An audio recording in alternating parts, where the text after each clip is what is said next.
रपुन्जेल, यो नाम सुन्ने बित्तिकै हामीमध्ये धेरैको दिमागमा एउटा चित्र आउँछ, होइन त? लामो सुनौलो कपाल, अग्लो टावरमा बन्द एक राजकुमारी। तर हामीले बाल्यकालमा सुनेको त्यो परिकथा पछाडिको वास्तविक कथा कस्तो थियो होला? आज हामी त्यही परिचित कथाको पत्रहरू खोतल्नेछौँ, जुन हामीले सोचेभन्दा धेरै नै गहिरो र नाटकीय छ। सोच्नुस् त, कसरी एउटा सामान्य सलाद खाने रहरले कसैलाई जीवनभरको लागि कैदी बनाउन सक्छ? यो प्रश्न सुन्दा अचम्म लाग्न सक्छ, तर र्यापुन्जलको कथाको अँध्यारो सुरुवात यहीँबाट हुन्छ, जहाँ एउटा सानो इच्छाले भयानक परिणाम निम्त्याउँछ। अनि कथाको सुरुवात हुन्छ एउटा सम्झौताबाट। तर यो कुनै सामान्य लेनदेन थिएन। यो त डर, विवशता र प्रेमको बीचमा गरिएको एउटा यस्तो सौदा थियो जसले एउटा निर्दोष जीवनको मूल्य तोकेको थियो। हेर्नुस्, यो कुनै एक घटना मात्र थिएन, यो त एकपछि अर्को गर्दै लिएका गलत निर्णयहरूको श्रृङ्खला थियो। गर्भवती श्रीमतीको तीव्र इच्छा, श्रीमानको माया र डरले चालेको कदम, र अन्तमा बोक्सीको अगाडि लाचार भएर गर्नुपरेको त्यो दुर्भाग्यपूर्ण सम्झौता। हरेक पाइलामा उनीहरू एउटा यस्तो जालमा फस्दै थिए जहाँबाट निस्कन असम्भव थियो। अनि बोक्सीले आफ्नो चिसो कठोर स्वरमा यही भने। त्यो पल त्यो श्रीमानको मनमा के बित्यो होला एकपटक सोच्नुस् त। एकातिर श्रीमतीको ज्यान, अर्कोतिर आफ्नो नजन्मिएको सन्तान। डर र विवशताले उनले यो शर्त स्वीकार गरे, जसले उनीहरूको भविष्यलाई सधैँको लागि अन्धकारमा धकेलिदियो। अब यहाँनिर एउटा एकदमै रोचक कुरा छ। रपुन्जेल वास्तवमा त्यो सलादको बोटको नाम थियो। बच्चीको पहिचान नै उसको आमाको त्यही तीव्र इच्छासँग जोडियो जसको लागि उसलाई साटिएको थियो। कस्तो अचम्मको विडम्बना! अब त्यही सलादको नाम पाएकी बच्ची रापुन्जेल कथाको दोस्रो चरणमा पुग्छे, एक्लोपनको टावर। यो बाहिरबाट हेर्दा सुनौलो देखिन सक्ला, तर भित्र यो एउटा यस्तो पिञ्जडा थियो जसले उसको बाल्यकाललाई निल्दै थियो। कल्पना गर्नुस् त, 16 वर्षको उमेरमा संसारबाट पुरै एक्लो। कुनै भर्याङ छैन, कुनै ढोका छैन, बाहिरी संसारसँग जोड्ने माध्यम भनेको बस माथि एउटा सानो झ्याल। रपुन्जेलको कैदको वास्तविकता यही थियो, पूर्ण एक्लोपन। यो प्रसिद्ध वाक्य यही नै थियो बोक्सीको टावरभित्र छिर्ने एकमात्र बाटो। रपुन्जेलको त्यो लामो, सुन्दर र बलियो कपाल नै उसको लागि भर्याङ बनेको थियो। भन्नुको मतलब, उसको सुन्दरता नै उसको बन्धनको माध्यम बनेको थियो।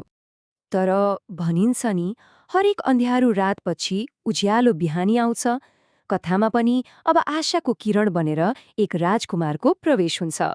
जङ्गलको त्यो सन्नाटामा गुन्जिरहेको रापुन्जेलको मिठो गीतले एक राजकुमारलाई त्यो रहस्यमय टावरसम्म तान्यो। दिनहुँ लुकेर हेर्दा उनले बोक्सी कसरी माथि चढ्छे भन्ने रहस्य पत्ता लगाए र रापुन्जेललाई बोलाउने त्यो गुप्त तरिका सिके। र यही नै थियो उनीहरूको प्रेम र आशाको सुरुवात। पेट त भयो, तर अब सबैभन्दा ठूलो सवाल थियो भर्याङ नै नभएको त्यो टावरबाट बाहिर निस्कने कसरी? उनीहरूको प्रेमले अब यो असम्भव देखिने कामलाई सम्भव बनाउने एउटा योजना बनायो। उनीहरूको योजना जति सरल थियो त्यति नै चलाक पनि।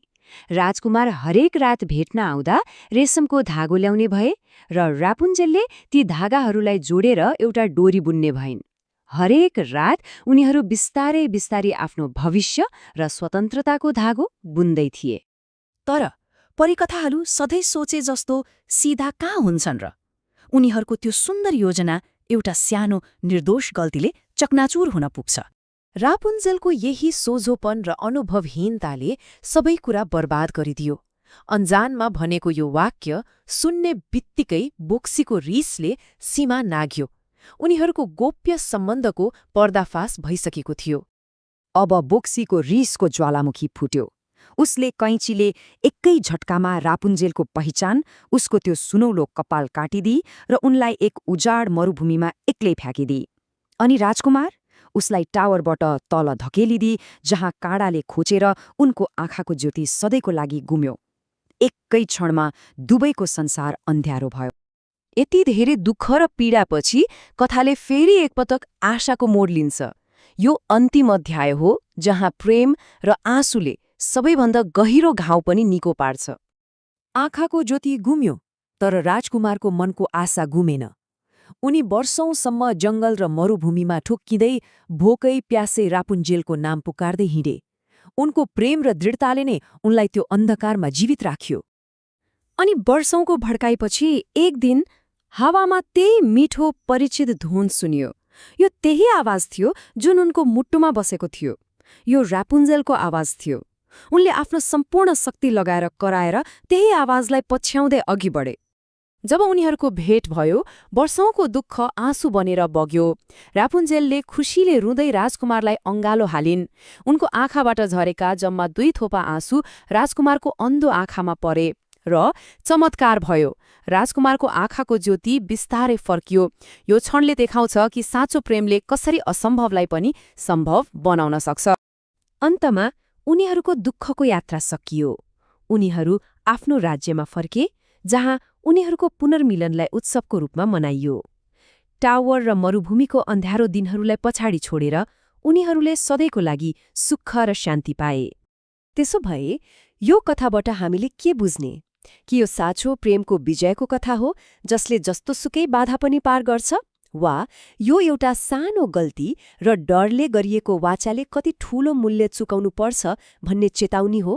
यो प्रश्नको जवाफ सायद कथा सुन्ने हरेक व्यक्तिमा फरक हुन सक्छ।